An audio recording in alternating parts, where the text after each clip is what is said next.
Lab, and we are streaming this. So if you tweet at #MLTalks, we will, if you ask interesting questions, we'll raise those questions later. So the program, first of all, it's John Sharp and Colleen Macklin, and they will be talking about perspectives on creativity and failure and their new book that happened to come out at the time that they were preparing for this talk. And we'll have a conversation, then we'll open it up. And so we'll start out with a presentation from them, Colleen and John. Cool. Yeah!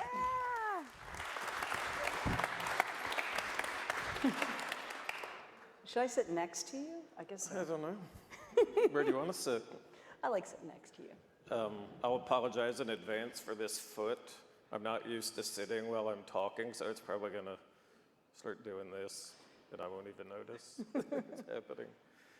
How do we make slides go? Thank you. So as you can tell, one of them's John and one of them's me, but our hair has changed since then, and now we kind of look the same, so you can't tell us apart, right? My voice is a little deeper. Otherwise, I think we're about the same. I can try that.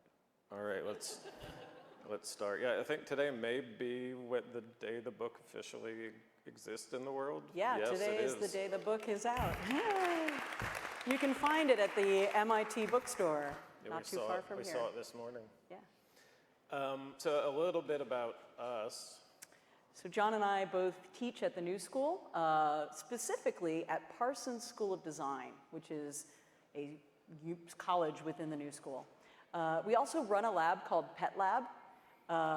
We love Labrador retrievers, and I had a pet lab for a while, but it stands for Prototyping, Education, Technology, and Learning Lab. ABS. And there we do a lot of different projects. We mostly focus on play and learning and games.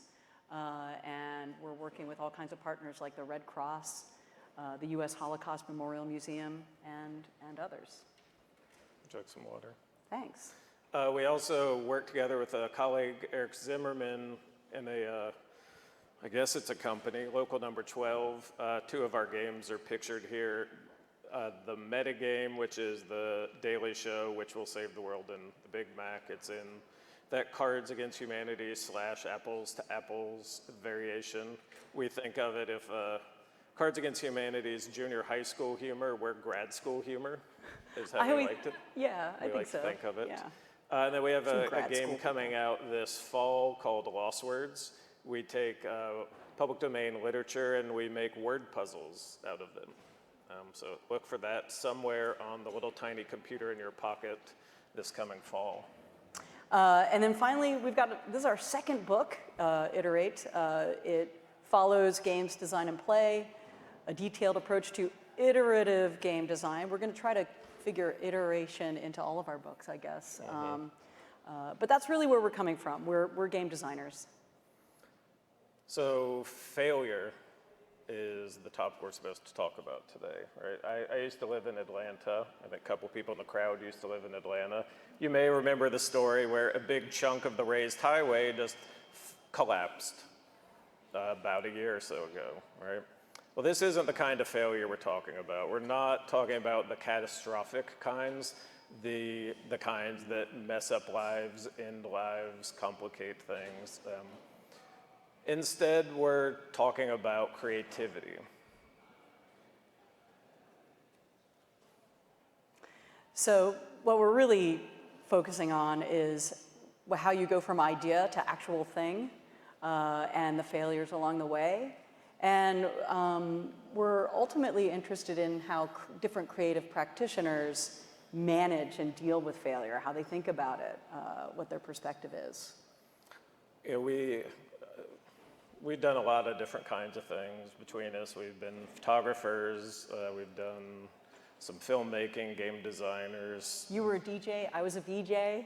Yeah. We've more websites than we can count. Like we've been involved in all sorts of mediums, but most recently game design for about the last decade is about what we've been up to. And we know how game designers deal with failure, but we're like, well, and we've seen it in other disciplines, but it led us to like, well, who else can we talk to? And who else can we learn from to help us better explore this? Henry Petrosky, I think, is the muse or patron saint or something of this project for us.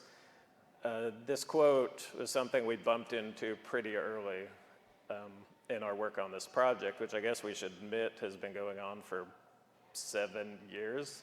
A lot of false starts, a lot of failures. We started on this project when Colleen was on sabbatical. She's on sabbatical again. So it took us an entire professor's academic sabbatical cycle to actually make this thing come to pass. But this quote from Petrosky really resonates with both of us, that failure can be a good thing if you know how to deal with it. Ultimately, we really think of, and after we talked to a lot of different practitioners, began to think of failure as an illumination, as a flashlight, right? If you've ever encountered that classic problem where you like push the door, but it's supposed to be pulled, and it says pull on the door. Have you done this? I think we've all done this. All of a sudden, how that door works, that door handle, everything about that door clearly comes into focus. If we hadn't, accidentally pushed when we were supposed to pull, we wouldn't have noticed those mechanisms at all. So failure is like a flashlight. It reveals how things work to us. It provides us with clues. And hopefully, in the creative process, if we're doing it right, it illuminates the path to future better failures. Maybe not solutions. So there's a few different lenses through which there it goes. We're approaching failure, and one of them is as game players, right? Games are the medium of failure in a lot of ways. How we kind of figure out how they work by being bad at them. And then over time, we get better at them. We start figuring out what's going on. That, oh yeah, those turtley looking things, maybe those we ought to avoid, and those coin things, I guess those are okay, and I can't knock this stair-looking thing out of my way, so I guess I should try climbing over it. So games turn failure into fun in many cases. Behind that alchemy, that transformation, is a bunch of failures as well. So the process of game design involves multiple prototypes, involves play tests. One of the most important things when you're making a game is to put it in front of people and see what they do, because they're going to do really weird stuff that you didn't want them to or you didn't anticipate. As we craft failure, we're failing ourselves. Those are our hands pretending to design Pong, I believe. It's a special version, though, that's like a battle Pong with different kinds of paddles. And then we also approach failure as educators. Between us, we have 40-something years of teaching in art and design schools. This was from a workshop I ran for the Mozilla Foundation of making game design more punk rock.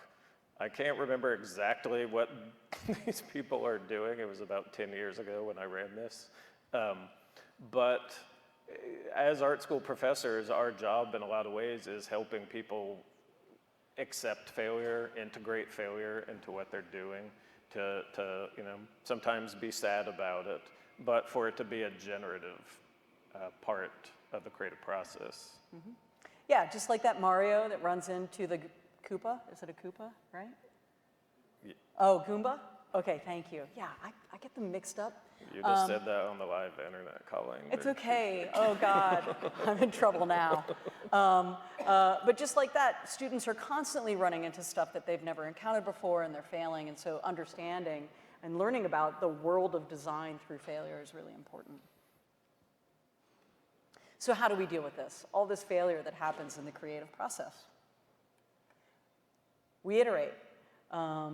Clearly, if you try something and you fail, you should probably try again, because the next time you'll have that much more information that you can incorporate into your creative practice.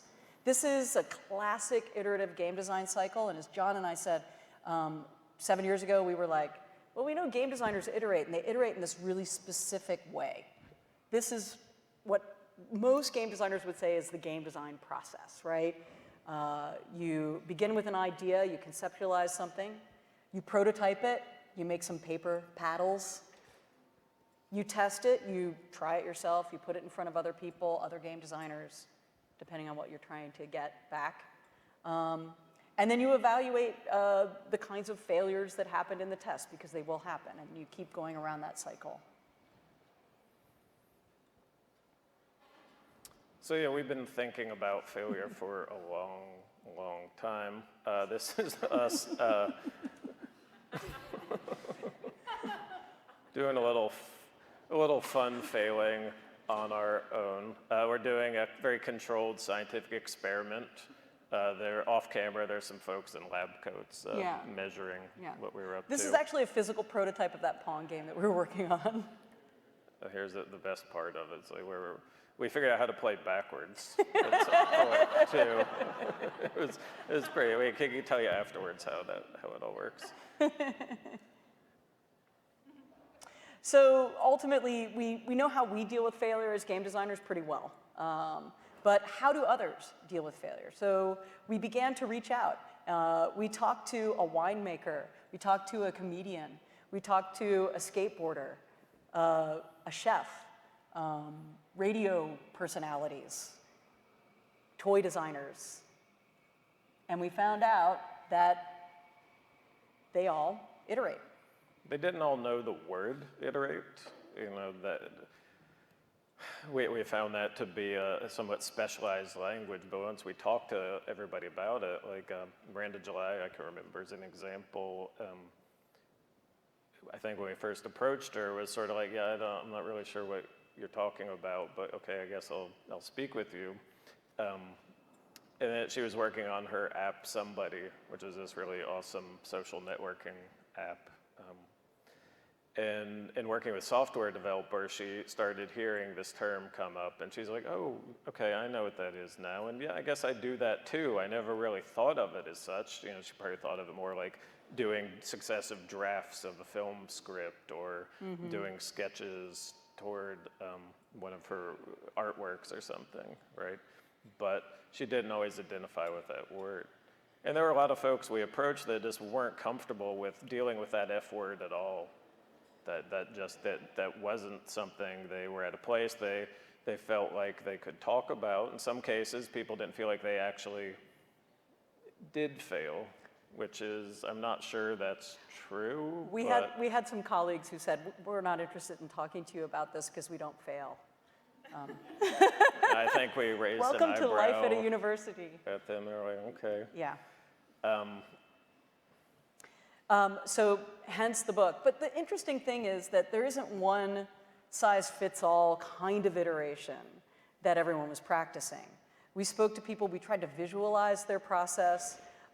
We began to ask, well, if there's one way of doing something, is there something on another side of the spectrum? And we came up with these continua, these sort of like sliding scales, right? And there were 5 different ones that we were able to encounter by talking to the different practitioners, from material and reflective iteration, which we'll go into in a bit of detail, to 4 others that are a lot of different, very kind of different mindsets entering the creative process.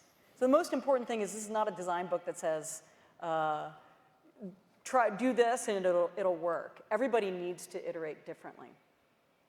We should probably pause momentarily and thank all of our awesome grad students who worked on this project with us. Yeah. Who 4 of their names are on the cover there: Steve, Eugene, Tuba, and Carla, but also Gabby and Angelica and Shuang Shuang. Yeah. We had a lot of great support from our students at Parsons. So let's start with our first 2 case studies in the book. Alison Tozier is the #1, probably the #1 winemaker. She happens to be a woman too, in Napa Valley. And Matthew Maloney, who happens to be sitting right there in the crowd at this moment, who is a stop motion animator and then more generally an animator. And and a skull ring designer and many other things. But for the purposes of the book, we focused on his animation. So I met Alison here at the Media Lab. She's a director's fellow, and she makes incredible wines. We had the opportunity to taste some, and I'll never taste wine the same way again. Alison's materials are nature, right? So for Alison, failure can come in a wide variety of ways. It can rain too much. There can be too much fog. It can be too hot. You might, she likes to say that you can only pick the grapes once. You can't put them back on the vine. So for her, failure is really intense. And in fact, she's iterating over the course of an entire year, entire season, where she kind of begins in the vineyard. They begin to prepare the vines, and they, do all kinds of different things. And she has to make decisions along the way. When do they begin to train the vines? What kind of other plants might they grow around them, like mustard and other things that create nutrients for the soil? What are they going to plant where? When are they going to harvest it? And we talked to Alison about 2011. Are there any, what is it, an oenophile? Wine people out there? Do you remember 2011 in Napa? Okay, well, it was a terrible year because this fog descended on the grapes and it stayed there. And the grapes couldn't mature. They were kind of like not doing that well. And they started to go out and take leaf blowers and start blowing the moisture off the grapes because you can get a kind of fungus growing on the grapes, and that's a really big problem. It's good for certain wines, but not for the kind that Alison was making. So she had a really hard decision to make, and she ended up picking some grapes before it was time and mixing it, blending it with other grapes that were faring better, that were on another side of the hill that didn't have as much fog on them the whole time. And she mixed it together, and she ended up with this wine that was incredibly complex. It's kind of vegetal, and ended up getting pretty good, ratings. And since then, it's completely changed her process of winemaking. She would have never kind of changed her process. She would have just been making the same wine year after year if it weren't for Mother Nature throwing this left curve at her.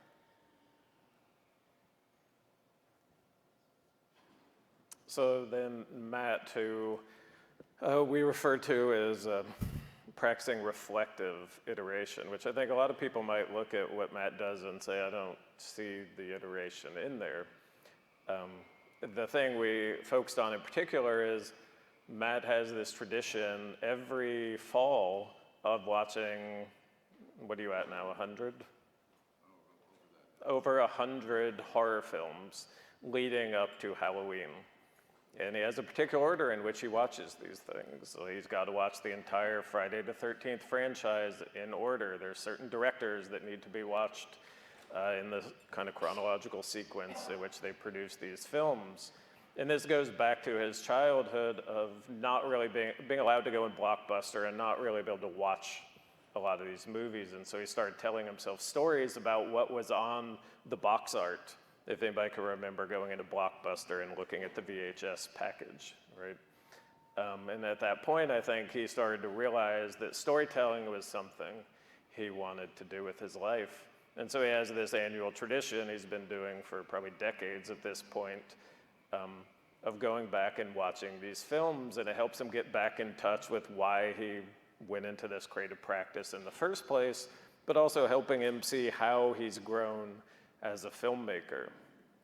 And he takes sort of similar methods when he's working on a project and he gets to a point that he feels like maybe he's losing a little bit of distance from it. He'll watch a Kurosawa movie, what is it? Seven Samurai, right? As a way to remind him of this one moment back in grad school when he was watching the film with a friend, and he started getting too wrapped up in it as just a viewer, and his friend was like, no man, come back, let's watch this as filmmakers. And so it was a way for Matt to kind of get his head back into the right place to do the kind of work he's doing. And so there's not a lot of active doing. Like with Alison, she's out there with grapes and tasting things. And with Matt, it's all going on up here in this way of reflecting. He's almost got this repertoire of films that he knows what's going to help him get to a certain kind of headspace that's going to help him advance his practice, to advance whatever the project is he's working on.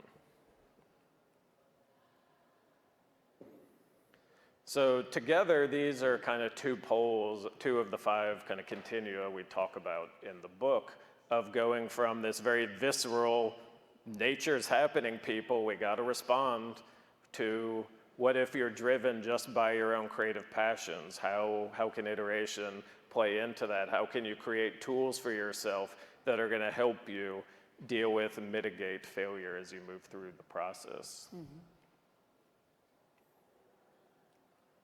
We don't need all these slides to build. There we go. So again, here we are back at these 5 continua. And for the sake of time, we'll just talk about that one for today. So ultimately, the main conclusion of the book is that failure is actually kind of a fuel for iterative creative practice. When you stop failing, there's no reason to keep going, right? So when we think of failure, we often think of it in negative terms. But if you're incorporating it into a creative practice, it really can fuel your further iterations. The end. Yeah. Thanks. Now we're hoping that Joey can ask us some really hard questions about failure and iteration. It's wet up here. You need some more water? I'm good. Thank you. So I think there's a bunch of different questions I want to ask, but I want to start just with the title, right? So I kind of get Iterate, but I think one of the things to sort of channel Nicholas Negroponte, one of the founders of the Media Lab, he said he often talked about how incrementalism was our enemy, and that if you could measure it, it wasn't interesting. You know? And I think it's kind of in the DNA of the lab to sort of look for nonlinear leaps. And so, and you talk about it a little bit in the book, but like, how do you not be incremental when you're iterating? Because it's sort of... Well, that's the interesting thing. I mean, taking Alison's winemaking process as an example, she was incrementally improving her ability to make wine, but it wasn't until problematic stuff started happening that she was able to completely shift her approach. There was before 2011 and after 2011. And for her, before 2011 was making a certain kind of wine that people expected from this region. Big, fruity, jammy, Napa Reds. After 2011, she realized that she could do something different. And so she shifted her goal. The first goal before 2011 was make these wines that are indicative of the area. The second was make something beautiful. And so that was a much bigger, more open-ended, less incremental goal. And ultimately, she ended up completely shifting the way that she makes wine. Yeah, I think the stakes are also too high to be incremental about it for her, right? Like there's hundreds of thousands of dollars on the line every year, probably millions of dollars on the line every year. And so she can't just incrementally tinker. She's got to just do it. She's got to make the wine. They can't have a year that there isn't product, right? But I think the incremental thing, hearing you say that, it makes me think about the game design approach to iteration, which is extremely incremental in nature, right? It's always like, only make one big change at a time, see what happens, right? And it as a way to sort of hopefully isolate the effects of the change you've made, right? And it can lead to a really cautious approach, but I think it's part of what led us to do this project was we didn't feel 100% comfortable with, the Kool-Aid we were being sold by the way game designers approach iteration. Yeah, we were like, there's got to be other ways, right? Yeah, I mean, I think Miranda July is a great example. In the book, we talk about think she was working on her second film, The Future, and she was getting really close to being late on turning in a script for it, and she just hit a wall, couldn't figure out what to do with it. And she's like, oh, well, I've got to make a film of some sort. So she like, all right, well, I guess I'm gonna do a documentary. And she had gotten interested in the penny savers. She's like, well, let me go interview some people. I'm gonna go buy this hairdryer, and I'm gonna take a film crew with me, and we're gonna talk. We should explain penny saver is this thing you get in the grocery store that used to, it's like Craigslist on paper. Yeah, back in the olden days. And so she went off into this project where it was like she felt like she just failed on this one film, so she's gonna switch tacks and do this other film. And in the process, she ends up meeting some people that gave her the inspiration to go back to that film. Some of those folks actually ended up in the film. She also managed to produce a book out of this project about these interviews, right? And so she is not at all incremental about what she's doing, right? And it was looking for that sort of vibrancy and different ways of thinking about how creative practice can deal with failure. I mean, what I like about Miranda's process is that she's iterating through ideas with different projects. So she's taking one idea and constantly like dipping it into other forms, whether it's writing or art or making a pop-up charity shop in a department store. in a department store. Yeah. It does seem that different products are different in terms of how they perform under incrementalism. Games are traditionally better as sequels because you're building on top of the old game, whereas films, most people would rather not see the sequels as much as the original, and I think there's something interesting about that. And actually, Baratunde, who's in your book, who's also a director's fellow, he had this really wonderful, he gave a talk here, and he said, the problem with jokes is, unlike music, is you don't want to hear the same joke over and over again, whereas songs, you want to hear that same song over and over again. So I think it's different kind of what the role of the thing you're making is in sort of the narratives of society too, right? Yeah.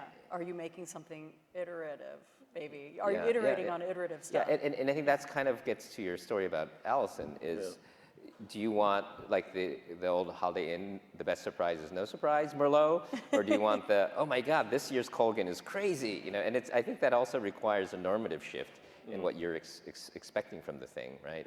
Because I think there are some TV shows, there's a TV show in Japan where the retired shogun would walk around and something horrible would happen, and then he'd pull out his medicine box that had the crest. And then everybody would fall to their knees because Japan loves authority. And they would say, oh, he's here. And then he would dish out the justices. You should go to, and they'll have just been in the middle of a fight or something. And you should go to jail. And you should marry her because they're in love.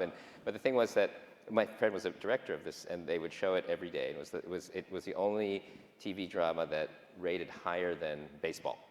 Wow. But they changed the time that he pulled this out. It happened like at X minutes into the show. And the ratings went down. Because everybody was waiting for the moment where this thing would come down and then justice would be served. And it's also interesting because I have a 2-year-old who watches Coco over and over and over again.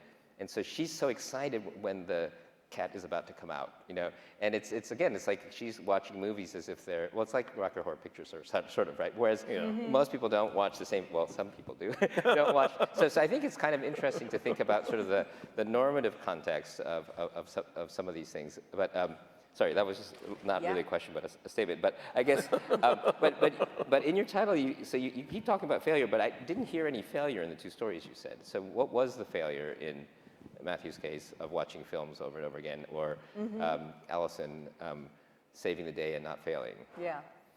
I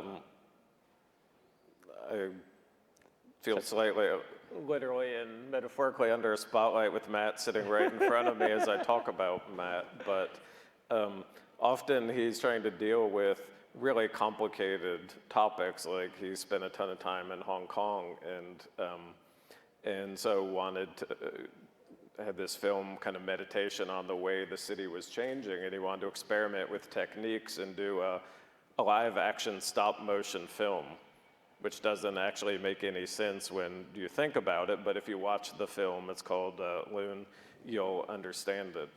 And so he knew he was setting up to do something close to impossible. He knew failure was right around the corner.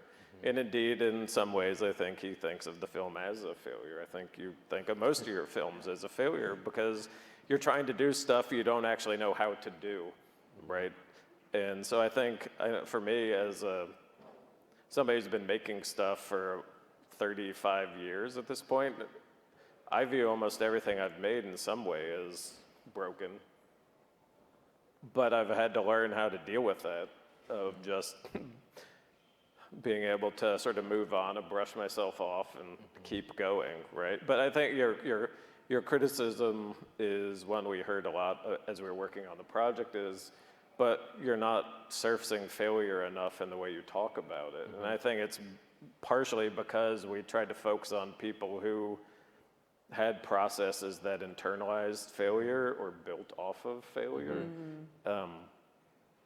Yeah, I mean, we're still waiting for Alison to fail. But she, I mean, for her, nature failed, right? The materials started to fall apart, and at a certain point, they couldn't control things. So she had two choices. The first is to try to make the wine she always makes. And a lot of winemakers in the region actually called in people from Bordeaux, where the weather conditions were more similar to the problems they were having in 2011, and they did okay. For Alison, she actually took a second choice, which was let's express what happened this year through a glass of wine. And let's not be afraid of the stuff that's kind of weird, kind of different flavor than one's used to. And for Alison, it turned out okay, because Alison is probably, she's one of the she's not very scientific about her winemaking, although she is in many ways, but she's not analyzing the chemical compounds of something. She's out in the vineyard tasting stuff. And so she's figuring out, like, let's pick this, and I think we need to mix it with this because these two flavors will go together. So she's kind of mitigating failure all the time through her ability to taste. It's maybe then a lack of fear of failure than it is just having to fail each time to learn anything. And you showed the picture of the sort of big failure, and I think about technical debt.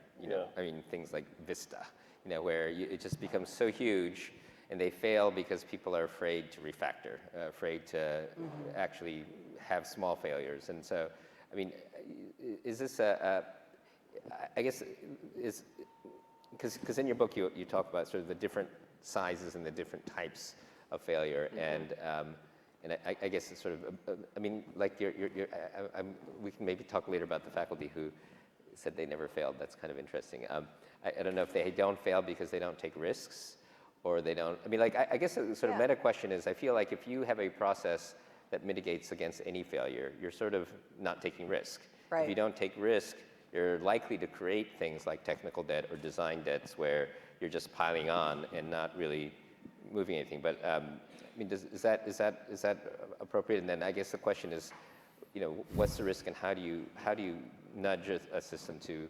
Because that's the problem, right? If you wait too long, the failure will be larger. It's kind of like earthquakes that have. If you have little tremors, you don't have the big ones. Is that metaphor correct? And then how do you induce that? I think it's so much about the stakes of what you're making. In this case, all the people we talked to weren't making things that were life and death. They weren't designing bridges or building software that would change the lives of lots of people. But part of it is also when you fail, and we had talked earlier about moving fast and breaking things as a mantra for the risk-taking nature of technology, and that when technical failure happens along those lines, then even if you took risks early on and quote unquote broke things, there was a lack of responsibility, right? Like and in the book we go into detail about what you do after something fails, and one part of it is attributing responsibility, saying, oh, that was me, we failed, right? And sort of owning that failure and moving on. Yeah, I think that's a big part. In the chapter about failure in the book, we talk about that not everybody's in a place they can embrace it and accept it. But that the whole fail fast mantra, I think is something we're pushing against in the book. That is has a lot of the same baggage design thinking does, where people think it's a recipe that is going to always create success. And it isn't. Just because you like bulldoze over something and leave a bunch of rubble behind doesn't mean you're going to actually have reflected on what happened and learned from it and maybe become more humble because of it. Because it kind of has a tinge of irresponsibility. Yes. Where your point about attributing it, I mean, I think your point about attributing the cause is assuming they're going to attribute it to themselves, right? It's like, it's not, right? And I think that's a key learning thing. And I think the problem also, I think in academia even, is when the stakes are, a lot of our students are in the process of working on their theses. So I would urge you to be thoughtful about the claims that you make. And because I think one of the key things about science, and I mean, like in climate science, I remember when, in the old days when even more people were skeptical, it was because the scientists said, well, it's still a theory. I think science always makes falsifiable claims that basically say, here's what I know, here's what I can claim, here's what I can't claim, and I'm open to being challenged because that's how the thing moves forward. And the minute you sort of make it absolute, it doesn't work, right? And I think you need to set up the incentives. And I think one of the problems with the just move fast and break things and not be responsible. I mean, I think they do have learning built into their model. Is it is a bit irresponsible, and it starts to screw up the incentives, I think. And so I'd be kind of interested a little bit in, as you looked at different organizations, and maybe even reflect on your own new school where your colleagues don't fail. What do you think we can do, in sort of reflecting also for me on the Media Lab, to create an incentive structure where people fail and iterate in the way that you think is appropriate? I mean, the one thing I think really works well with game design and prototyping is the play test. That's when you bring in brains that aren't your own. And those brains don't work like your brain. In fact, when you're all game designers. You made games in the playground when you were a kid, right? Or you changed the rules of something, and then you saw someone interpret those rules in a way that was different than you. And you realize that there are different people out there, right? And I think that's really important. I think it's bringing in, for Alison, it's paying attention to nature. For a lot of people developing technologies or things that people will use, it's like, well, let's bring in some people and see what they end up doing, right? It's like, how do you inject a certain level of chaos into your process so that you're not hermetically sealing it and not open to stuff that's coming from others. I mean, game design is co-design, and there's not like one game designer. Everybody, the play testers are your co-designers as well. But I think in our classrooms, it's ultimately it's about trying to create places people feel safe to be wrong.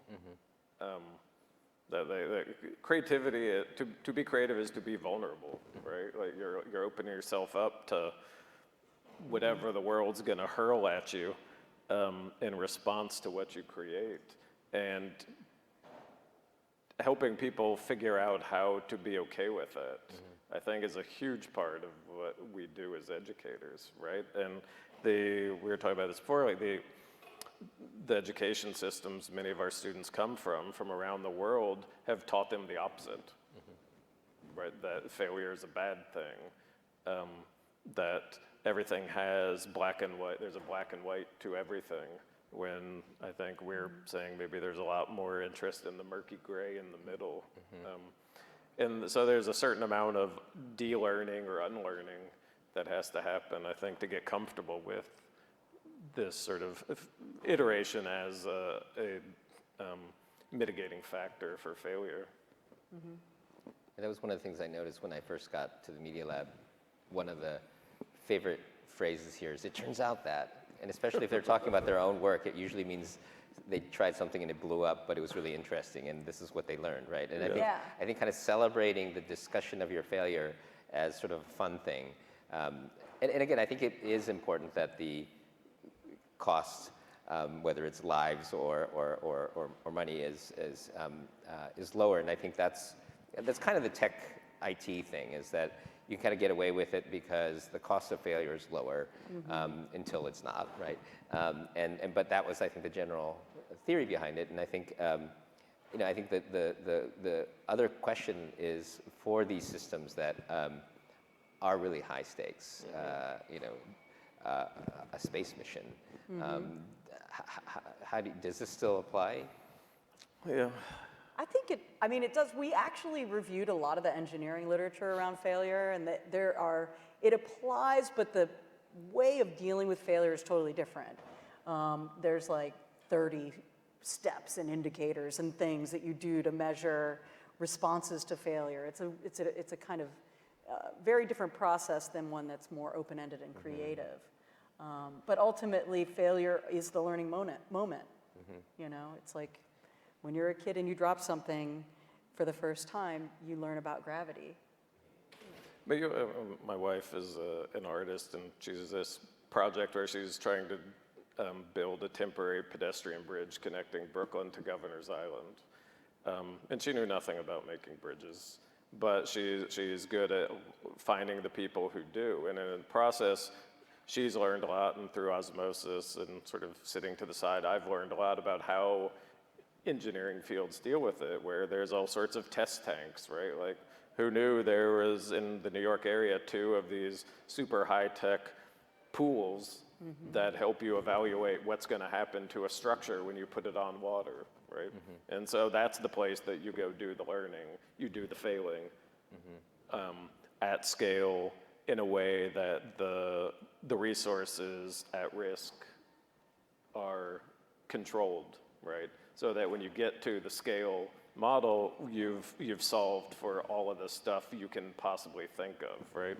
But then that's where this super elaborate 30-step process comes into play, that when something does go wrong, there's a very rigorous methodology for trying to avoid Atlanta's highway collapsing again. And part of that answer seems to be, don't store flammable materials underneath the thing you don't want to burn. Seems pretty obvious part of the solution in retrospect, but. But the learnings, I think, are really important. And I think just one thing I was looking at is sort of a lot these days is sort of old traditions, and I'm from Japan. In Shinto, we have a shrine. Shinto is 3,000 years old. We have a shrine. It's a couple thousand years old. And 1,300 years ago, they started rebuilding it every 20 years, so they can continue to teach the next craftsmen, and then they can plant the forest. But what's interesting about the Shintos, they actually put these stones across Japan at where they believed was an important high water mark, and said, do not build beneath this line. Wow. And we did. And that's where the line where the last tsunami came. Oh my God. And it's interesting. Putting stones with signs seems like a pretty important way that you could document it, and maybe we would learn, but then you just sort of forget. And so it's interesting how when you go across long periods of time, whether you can continue, and maybe that's why Matthew watches the movies again, to sort of invoke those learnings. Because I think that's the other thing, is when you have a very complex system, and so engineers do it through sort of protocols and processes, but I think, as I think about the lab, I've been here for 8 years, and I sometimes say, remember when? And then I realize that the students have come through every 2 years, right? So, and we don't have a lot of documentation at the lab, and even if we did, no one would read it. So, it's, and I guess, engineers, you can create a certification that you have to read this in order for you to be in charge of a space mission. But how do you think the learning, and there was a section in your book about sort of mastery as well, either as individual or as organizations. How does that learning get recorded and transmitted?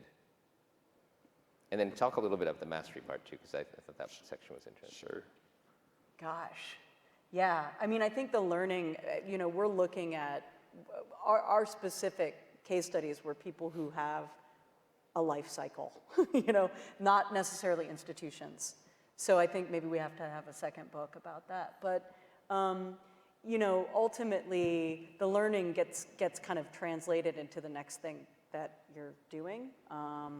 And the way that people learn, I mean, for Alison, she keeps a calendar, and she talks about like, she looks at like 5 years ago, oh, I remember there was fog 5 years ago. Let me go look at the calendar and see what I wrote down there, you know? So some people, you know, write it down and actually use it again. I think other practitioners we talked to Like Wiley, just, it's a good example, right? Like he talks about Wiley Dufresne, the kind of a modernist cuisine chef based in New York. And he talks about cooking being a team sport, right? Very much they tend to work on this very old workshop model of like you come in as somebody who, you know, peels potatoes, and over time you move your way up, and the only people who aren't a teacher are the ones at the bottom. Everybody else is teaching whoever's below them as you keep going. And you leave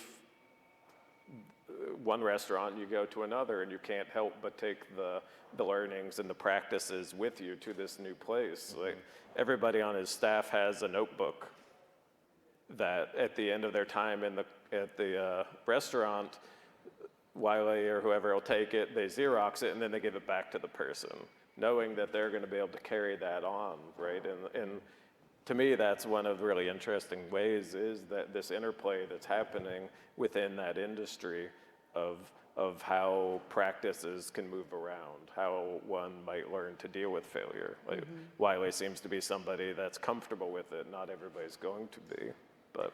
Yeah, Baratunde was interesting too, because Baratunde will be working on something, you know, like a script or a pilot, and ultimately, what he told us is that he needs time away. He needs like extra time. He was like over a year late on his book. I think we were more than a year late on this one. We can relate to that, yeah.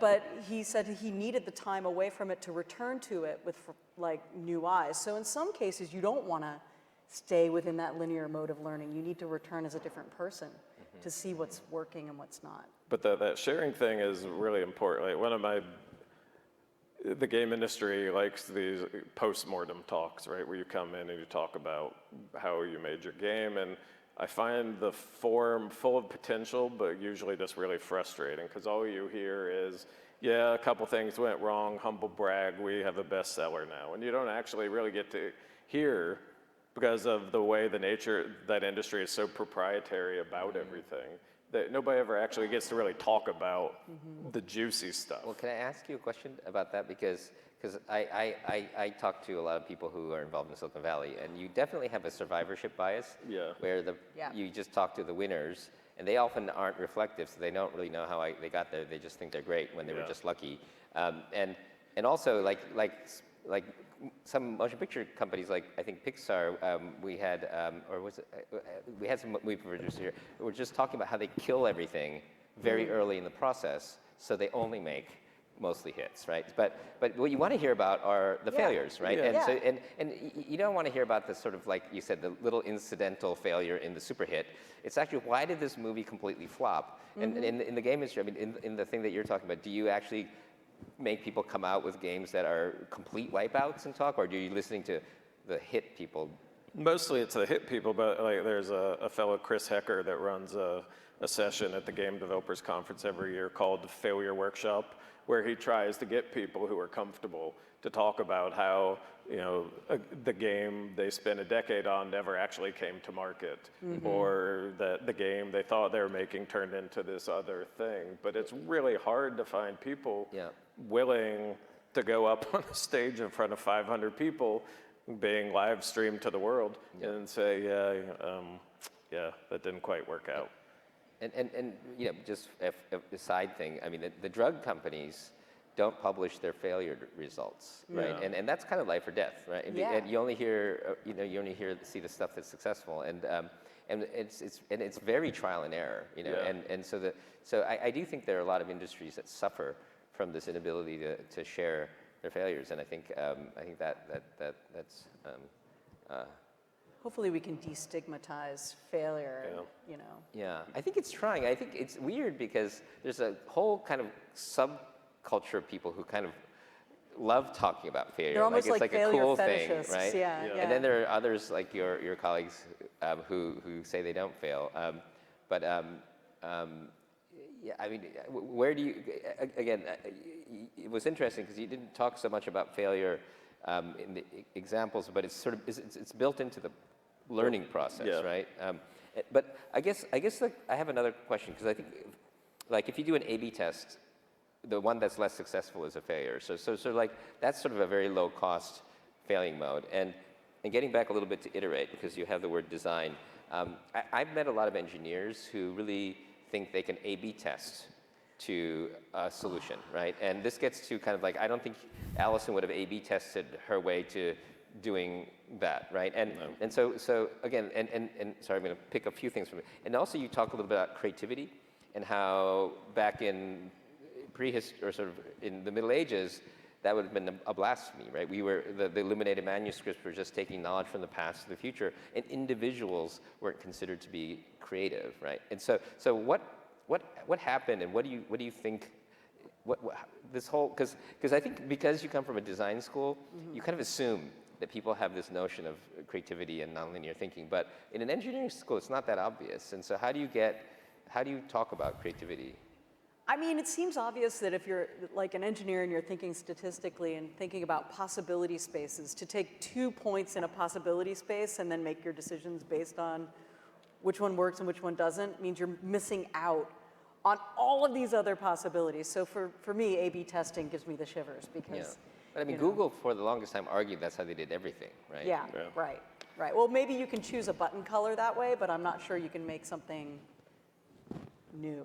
But that's what A/B testing is, again, to take a binary view of the world. Mm-hmm. Yeah. Yes or no.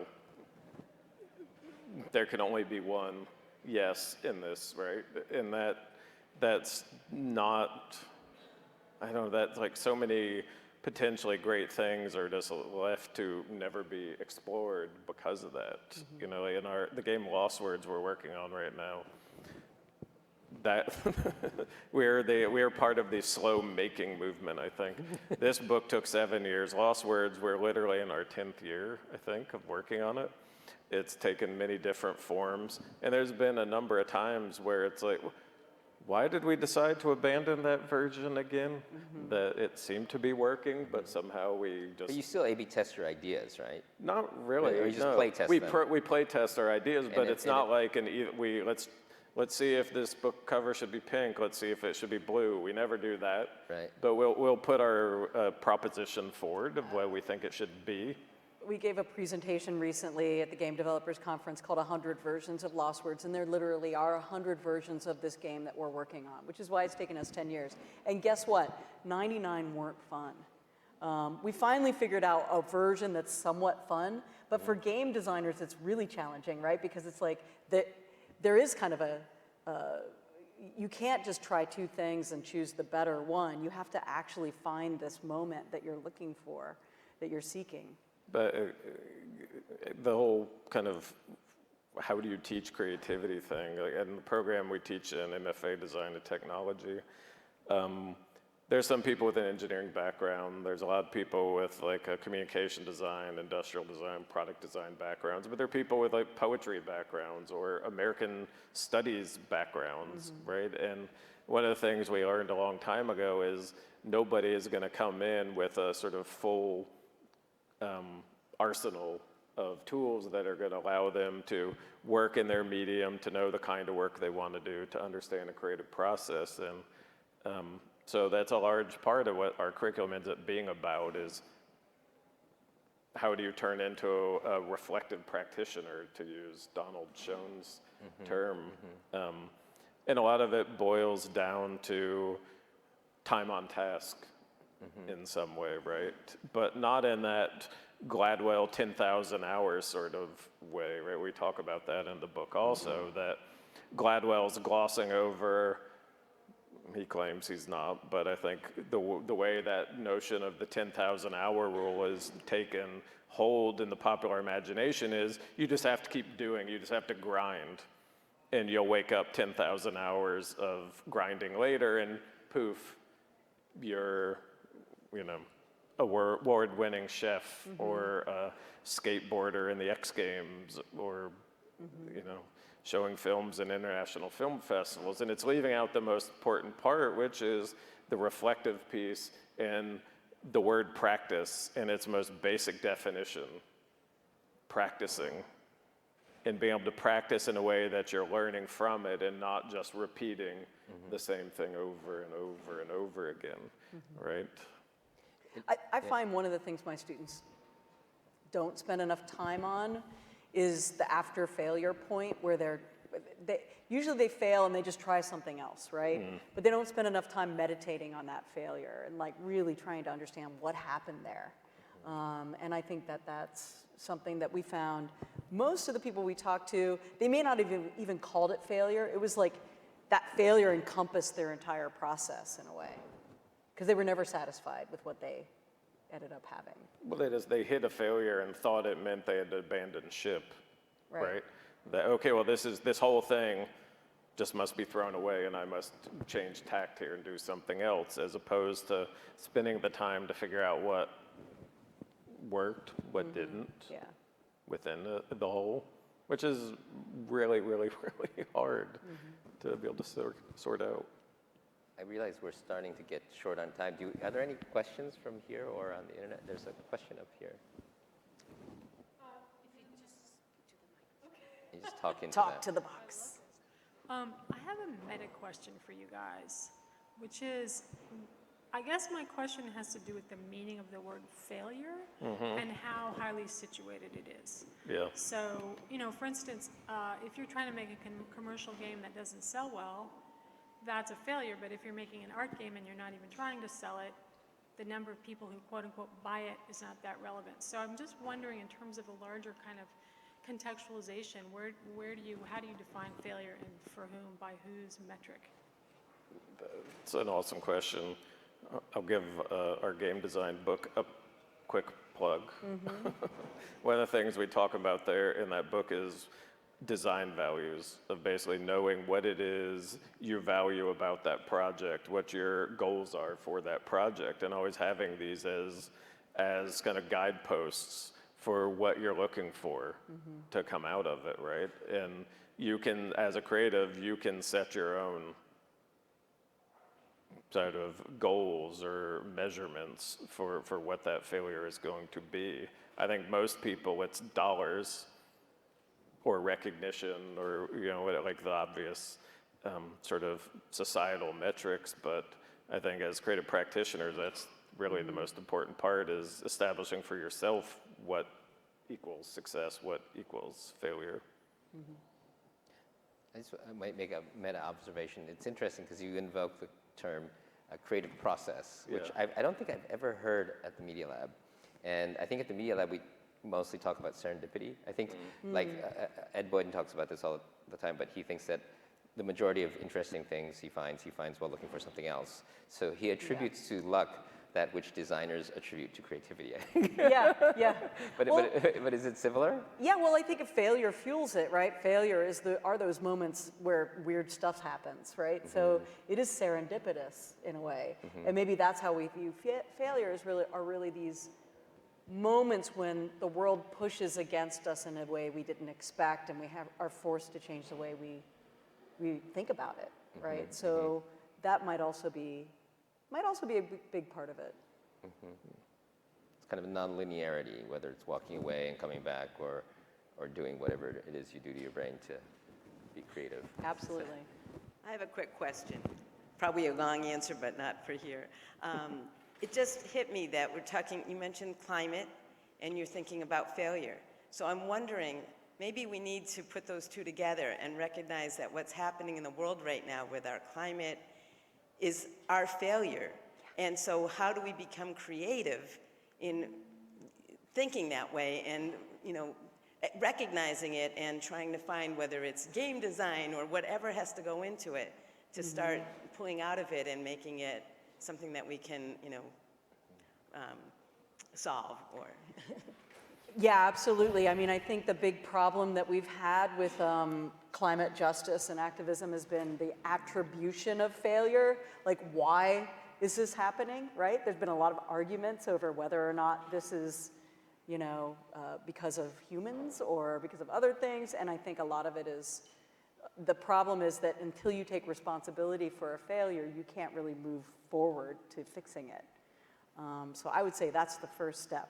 Let's identify why this failure is happening so that we can change it. I think it makes me immediately think of Donella Meadows, who's kind of been an inspiration for us in much of our work, in her kind of systems dynamics approach to dealing with climate change, right? Like she was one of the early folks who saw creativity as a tool to help us recognize the failures in the situation we found ourselves. I mean, that was what, almost 40 years ago that Club of Rome stuff was going on. Yeah, I mean, her essay, Places to Leverage Points, Places to Intervene in a System, I give to almost all of my classes because it really talks about how you can change a big problem, a big systemic, complex problem. You know, you don't go in by just sort of like changing a few variables. That's like a very small incremental change. You have to actually change paradigms. You have to change the way people talk about things and understand them first, if you're going to make a big difference. And in a way, I mean, what's interesting is things that you have control of, to a certain extent, games, for example, where you're the godlike architect, versus a film, which you have a little less control of how it turns out to ecosystems. And this is Donella Meadows. She says you have to change the paradigm. Yeah. The paradigm of capital, returns and extraction. And you change paradigm, I think, by changing culture. And you change culture, I think, through artistic and societal cultural intervention, which is much harder to design, and you can't really A/B test your way to them. And so I think that that's the other thing that's kind of interesting is, I think you have some people, like wine is also quite complex, but I think our ecosystem is probably the most complex thing that we have to deal with. And I think I think Donella Meadows, to me, also is a perfect way to think about it, but it has, I think, a slightly different multi-party distributed design process that's maybe should be your next book. Yeah, I'm working on it. I also want to ask him a question, but yeah. Hi, I'm kind of interested as to what you both think about, and this kind of came up earlier when Joe was saying that all of your failures are kind of talking about successes, is what you think about failure for failure's sake. And so instead of failure being something that you use in a way that's ultimately kind of productive, failure as being a way of protesting or changing how people think about success. Because I think that all of the examples you've given are not really questioning kind of the fundamental idea of like, oh, you should be a productive person and, do all of these things. And when other people write about failure, there's a lot of discussion about the art of failing and kind of the intentional failing and things like punk and all the rest of it. So yeah. And hold that thought, because Yeah. I have to go give another talk, but I'm going to leave you with the questions. Yeah, Okay. please do. All right, Yeah. see you guys later. Thank you. Thank you, Joey. Thanks. So there's actually an example in the book, I can't remember his first name, but his last name is De Dominici, who's a performance artist. And he had found this weird trick that he was able to dial a phone with a piano. If you played the right notes, then, back when phones ran by tones, he could do that. So he had a performance, he went on stage, he's like, this is gonna be amazing. I'm gonna call somebody by playing some notes on a piano. And something about the acoustics in the room or the tune of that piano or something didn't let it work, but he kept trying and trying and trying. And he was like, man, the crowd is gonna throw eggs and rotten tomatoes at me. But instead, they responded, they were with him and they were in it and they were fascinated to watch this guy struggle and fail to do this thing he proudly told him he was gonna do. And it made him realize that, oh wait, there's something here to mine about this, that this can be a kind of work. And so a portion of his practice became about making failure opportunities for himself, which isn't speaking to the sort of protest stuff, but of somebody seeing failure as a way to get to places they wouldn't otherwise. Well, I mean, we do reference Jack Halberstam and the queer art of failure, which is a big inspiration for both of us. And the idea that failure is a tactic, right? It is a way of being that we can embrace, and I think that's really key. And I also think that productivity is overrated. We like to make things that are counterproductive. They're called games. They're a waste of time. And that's part of what I'm doing for society, trying to make less productivity in the world. But I do think that, we interviewed people who are good at what they do, and I think that's one of the challenges with the book itself. But we do talk about failure in its own incarnation as a special thing. A question, I wanted to take advantage of Matt being here in the crowd. Matt's also an art school prof down at Savannah College of Art and Design in Atlanta, and he deals with a lot of young idealistic kids who probably think, I don't know, they're gonna make the next Toy Story film, right? But they've literally never made an animation in their lives. And it's like, so how do you not crush their poor little souls when they think they're gonna make their magnum opus and literally the first thing they do when they barely can even draw? Right, and they have to face the reality that they may never be satisfied with the film, because there's so much growing personally that occurs when you're working on a project that takes that much time. It takes a year or more to create. Inevitably, you're going to finish it and look back and regret most of the decisions that were made. You're going to be twice the filmmaker at the end of that process, and if you were to reapproach that project, you would completely stand it on its head and rebuild it. Well, how do you get them to separate out their like amazing deficit of craft skill from the ambitions that they have? And how do you not just how do you keep them from giving up and going off to accounting school? Yeah. Well, it kind of speaks to what your answer to that last question. Yeah. That so much of this, because we can misunderstand this idea to be, just fail, grind at failure for 10,000 hours. And I think first there has to be an understanding that failure is a product of the creative process. Mm-hmm. So with that understanding, we can recognize it. I think oftentimes we may be failing at a micro level, not even be aware of it. But then on top of that, knowing how to harvest failure when it happens and make it part of the creative process itself, because it is a product. So you're either tossing all of that value away, or you have a system of understanding as to how to integrate it into the creation of the work. Yeah. So when that failure does occur, when it's inevitably happening, you're right away thinking in assessment and then rebuilding the framework of the question based on those failures. Cool. I think that it's a really great time to meditate at the end of your semesters, for those of you who are students here, on how you're going to harvest the failure that is your dissertation or the other things, because, My dissertation's a failure. oh for yeah, sure. oh my God, yeah, I'm so embarrassed. We are going to have to let the live stream go. Oh. So with your permission, Goodbye, I want to say live stream. thank you, John and Colleen, for all your time. Thank you. Good luck with the book.